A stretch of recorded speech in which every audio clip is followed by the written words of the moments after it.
Now, according to the National Weather Service, over the past 60 years, more than 200 tornadoes have struck Alabama in the month of November. It's what meteorologists call our secondary severe weather season.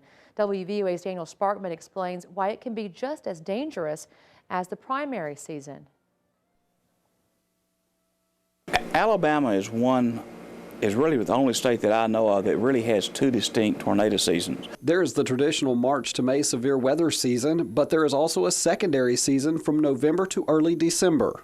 Some of our strongest, historically strong tornadoes have happened in November, December, and even into January. Of course, December 16th, 10 years ago, would be one example of a very strong tornado that affected Tuscaloosa that happened in the secondary season.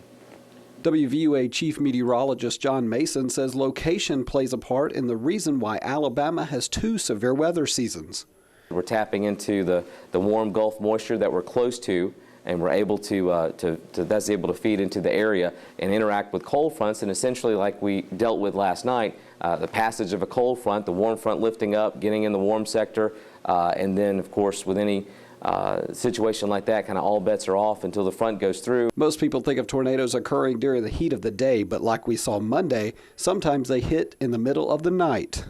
So that's why it's so important to have a NOAA weather radio in times like this at your home, properly programmed, so that if that warning goes off, you know that it's happened and you can take appropriate action for you and your family.